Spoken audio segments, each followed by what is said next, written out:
From Boise to Middleton, the 5A and 4A Southern Idaho Conferences feature 20 of the largest schools in Idaho. Highlighting the big plays and big stories from Idaho's biggest schools, this is the SIC Prepcast with Wayne Duzbak. That's right. Welcome in another edition of the SIC Prepcast, IdahoSports.com, breaking down the 5A, 4A Treasure Valley action week in, week out. Brandon Baney, as always, joined by Wayne Duzbak. Wayne, how are you? I'm doing great, man. Hey, I wore my Nike t-shirt today because it's spring and I'm ready to rock and roll, ready to get out there and get into some action. Definitely. Well, I was going to say, Wayne, it looks like you've gotten a little sun recently. That tan's looking nice. Well, you know what? If you just hang out long enough, take the dog for long enough walks, man, I said you can bring it, you can soak in those rays. It's pretty good. I would like to say it's all golf, but it's not.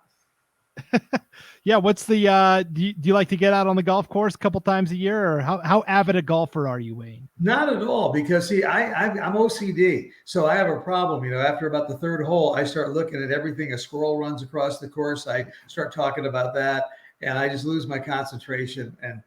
And I wish I could. So I'm more of a, if the sport would take about 15 minutes, I'd be good. There you go. Well, golf is a patient man's game, and I also do not have the patience to get through a round of golf. So, no doubt, golf is one of just many spring sports going on in the Treasure Valley right now. I think the big story from last week, though, were these huge spring break tournaments that took place. There were actually a couple of them going on. You had for softball, the Win the Pitch tournament, which was hosted by a couple of different 5A, 4A schools, the annual Bucks Bags spring break baseball tournament. And then Rocky Mountain and Eagle kind of quietly did their own little tournament as well and brought over some teams, like Highland and Madison and Lewiston, and kind of a 5A only type event at Rocky Mountain and Eagle. But there was a lot of baseball and softball teams in your neck of the woods last week, Wayne. Yeah, there really was. There was a lot of stuff going on. And then you had somebody individually like Mountain View. They went down to Arizona and played down there, did pretty good. They went 3-1. They lost to Peoria, Arizona, but they defeated teams from Colorado, Washington, and then, of course, from Arizona. So 3-1 for Mountain View going down to an Arizona tournament. That's always tough. But you're right. With Bucks Bags, they've been around for years. They've been sponsoring that tournament forever, as long as I can remember anyway. And you get a ton of teams there. And I'll tell you what, we had three teams that went undefeated throughout that, with Skyview 4-0, BK 4-0, and Middleton went 4-0. I mean, that's pretty impressive because you got teams from Bonneville, Pocatello, Eastern Idaho, the Southwest with Burley and people like that. Twin Falls was involved. So from all over the state, and the weather was great. Bucks Bags a couple of years ago, for the last 2 years, they had rain. This time they had nice sunshine and a lot of good games. Yeah, it was a lot of fun to watch all that action. You mentioned Mountain View. Yeah, they left town for spring break. They went down to Arizona and went 3-1, which is good because, in Arizona, they get a jump start on everybody in terms of baseball. They're able to start their season a lot earlier than up in Idaho, right? Do they ever stop? I mean, I think they've got year-round baseball. I think that's what they do. But I think it's pretty impressive. Like I said, they had teams from Colorado, Washington, Arizona, Idaho. And, Mountain View held its own. Pretty good job right there for Mountain View. In fact, Mountain View, with that 3-1 record down in Arizona, is now 4-2 overall at number 3 in the state as far as the rankings go. We can talk about that in a minute. Yeah, definitely. Mountain View is a team that's going to be in the mix in that very competitive 5A.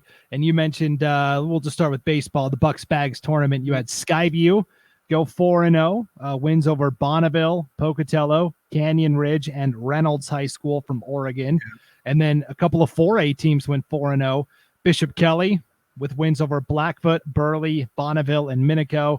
And then Middleton went 4-0 as well with wins over Minico, Canyon Ridge, Pocatello, and Sugar Salem. And Minico's pretty decent in baseball. Pocatello obviously is very good, and Blackfoot's really solid. So these were good wins that all three of these teams picked up. Well, how many times have we said it? It doesn't depend. It doesn't matter what sport we're talking about, Brandon. BK and Middleton, they're going to go at each other with tooth and nail. And right now, combined, they are 18-2. BK's 9-0 and Middleton's 9-2 overall on the season, and both went 4-0 at the Bucks Bag. So, something's got to give when these two teams play a little later on in the season. It's going to be fun to watch them all year long. They will be among the players in the 4A ranks. And that was the big story last year in 4A baseball. BK and Middleton entered districts as kind of the two heavy favorites, and Middleton got upset and didn't make it to state. Columbia did, and Columbia ended up getting all the way to the championship where they lost to BK. And so I know Columbia is very excited about their chances this year as well. But I agree with you, Wayne. BK and Middleton, at least at the jump, look pretty solid. On the 5A side, yeah, Skyview going 4-0 I thought was really interesting because last year the Hawks kind of very quietly went 17-9-1, but it got overshadowed by all these other Titans, Rocky Mountain and Timberline and Eagle and Mountain View. And so Skyview kind of got forgotten about, but they went 17-9-1, and they were young. They had a lot of young talent. I mean, they had 3 sophomores, Graydon Lucas at pitcher, Grady Daniels at first base, and Caden Yesford in the infield, earn all conference honors as freshmen a year ago. And they're all sophomores. This is still a young Skyview team, but a team I'm pretty excited to watch. Yeah, and believe me, all the other coaches and players know it. They're looking out for Skyview, and then Skyview did nothing to say, hey, we're not that good anymore, because they are that good. And those freshmen are growing up now, and you go 4-0 in the Bucks Bags tournament. And as you mentioned, with wins over Bonneville, Pocatello, Canyon Ridge, and a team Reynolds out of Oregon. I don't know anything about Reynolds, but it's an Oregon team. They have a little longer season than what we do. They get going a little quicker. But bottom line is Skyview is looking good. So I'm excited about the teams that we're looking at over here. Yeah, so we had the first coaches poll of the season come out last week, Wayne, right before the Bucks Bags tournament started. And so I know a couple eyebrows were raised, and you look at teams, there'll be some changes, I think, after the spring break tournaments in the first coaches poll of the year. The biggest thing I noticed was that a lot of, not favoritism, but a lot of those 5A, 4A teams from District 3 kind of got the early nod simply because they've been able to play so many more games because of weather. Over in East Idaho, they've hardly been able to play. Same deal up in North Idaho. Yeah, I think so. And I think, and we hadn't talked about Timberline, for instance, or Rocky Mountain, because we didn't talk about them in the Bucks Bags tournament because they weren't there. But Timberline 6-0, Rocky Mountain's 8-1. They're 1-2 in the poll that came out on March 24th. Now, as you and I have talked a couple of times this week already, all of this stuff, the softball, the baseball, track and field, all of it, the seasons are a work in progress right now. They are just beginning. And you're right. Everybody gravitates towards the ones that have always been good. Timberline's always been good in baseball. Rocky Mountain's had a good baseball team, Mountain View. And so they gravitate that way. But I think Timberline, Rocky Mountain 1-2 right now, pretty good in 5A, is a pretty good pick. Yeah, for sure. And yeah, I guess I forgot to mention that Timberline was competing at that Bucks Bags, and they went 4-0 as well. I guess I was so on the lookout for Skyview that I totally forgot about Timberline. I can't believe I did that. They beat Skyline, Reynolds High School from Oregon, Thunder Ridge, and Twin Falls. And Twin Falls and Skyline are pretty good 4A programs. So yeah, the Wolves just keep on keeping on, and Rocky Mountain looks really solid as well. And now we get into, everybody's played a conference game, Wayne. They played one early conference game, and now the rest of the way in those 5A baseball clubs, it's pretty much all conference games from here on out. So we're going to find out real soon, where everybody stands.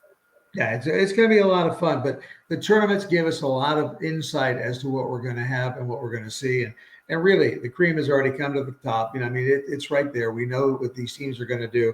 So looking forward to the rest of the season. And by this time next week, we'll have a much better idea of what's going on as they start getting hot and heavy here. For sure. So on the softball side of things, the Win the Pitch spring break tournament took place at a couple of different schools over there in the Boise Valley. And Centennial, 4-0 record with wins over Sugar Salem, Wood River, Caldwell, and Madison. Ammett went 4-0 with wins over Sandpoint, Canyon Ridge, Payette, and Wood River. And Capital went 3-1. And why are we lumping in Capital with these 4-0 teams? Well, because that one loss is their only loss so far on the season. They're 8-1 overall, 3-1 in the tournament, and their only loss came by one run to Lewiston, 6-5. And Capital, kind of like Skyview in baseball, Capital softball, as I talked to coaches, they said, look out, Capital might be a sneaky team this year.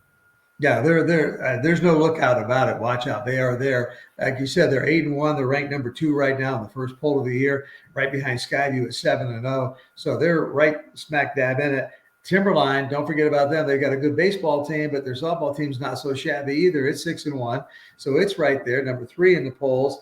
And then, of course, you kind of go down from there. Rocky Mountain at 4-3 and Hawaii at 5-3. But just the fact that Hawaii, every sport, it's a first-year sport. We had the basketball team. They won the state championship. First time that's ever happened for a school to win a state championship in basketball. So you know what? Hawaii being in there, they think they've got a real good chance this year. So that's going to be interesting. But Capital 8-1, and as you mentioned, that one loss to Lewiston by 1 run. Yeah, it's pretty exciting to see the 5A softball side, because last year Skyview won the 5A title. Well, they were the 5th place team from districts. They had to win a state playing game just to get there. And once they got there, boy, they caught fire, which I think could be similar this year again. Any of the 4 or 5 teams who make it to state could get hot and win it. So there's so much softball talent in the Valley right now. I mean, it has gotten really, really good. And so many schools, so many people playing that I really can't pick a winner. I mean, you could pick maybe 5 teams right now. They're going to be there at the end in May. Yeah, it's going to be really awesome. I give the nod to Timberline, I think, initially, because they have the best player. Amber Thornton as a pitcher is so good and almost unhittable. And she is committed to Boise State. So for softball. So that's pretty exciting. So Timberline, I think, kind of has the bullseye. Boy, there's a lot of teams lining up to hit the pinata. And how about that first softball coaches poll of the year, Wayne? 1 through 5, it was all teams from District 3. Yeah, I know, and that's going to change. I mean, and when you look at Rocky Mountain and Hawaii down there with 3 losses each, it's going to change. But you mentioned Amber Thornton going to Boise State and stuff like that. Just want to give a shout out to the Broncos softball team. Today, they're ranked number 25 in the nation. So they jumped into the national rankings at number 25. Oklahoma's number 21. And so I find it funny because that that Oklahoma and that Boise State thing. But Oklahoma's 29-0 on the year, and Boise State right now is 27-5, and that got them in the top 25 first time this year. So that's kind of cool, and it's because they're getting players like Amber Thornton. I mean, they're recruiting from at home, and they just got good players, and they just got a solid team, and they're playing all over the place too. They just kind of swept Nevada down in Reno, but they also just play everywhere and anyone. I think that's kind of cool. So good to see all these local softball players staying home.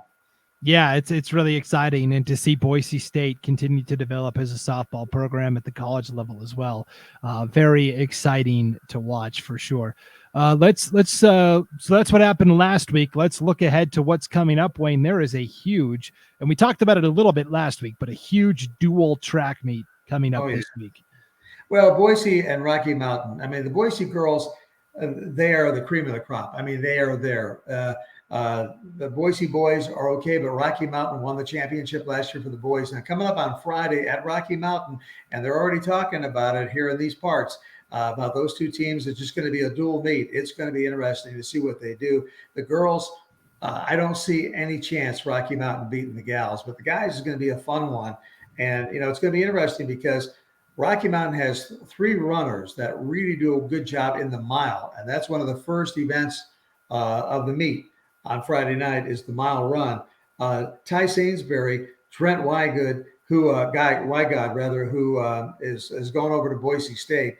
Boise State, they passed on Nathan Green, who went to Washington, but that gives you an idea what they saw in Trent Wygod. They really like this guy. And then Zach Pollock. So those 3 right there, boom, boom, boom, are going to be going after each other. And it's interesting because Wygod, as good as he is, Sainsbury beat him last week in a pre-spring break meet by running a 4:20 mile. So 4 minutes, 20-second mile. And so there's going to be a lot of competition between them. So I think it's going to be a fun night to be over at Rocky Mountain High School on Friday. 4:30 is when the meet starts. And just watching the Boise girls run, I mean, they're phenomenal. Yeah, I mean, just looking at the 5A leaders right now, and again, we're early in the track season, and these times and distances could change, but just between Boise and Rocky Mountain on the boys' side, Mason Lawyer of Boise has the top 100 time, a 10.89 already in the 100. In the 400, Leah Murray of Boise, a 50.43 tops in 5A. Then you talked about Sainsbury in the mile. He's got the top time in 5A. And Wygod's got the best 2-mile time, 9 minutes, 30.67. And then Porter Caulfield of Boise has the top time in both hurdles races, 110 and 300.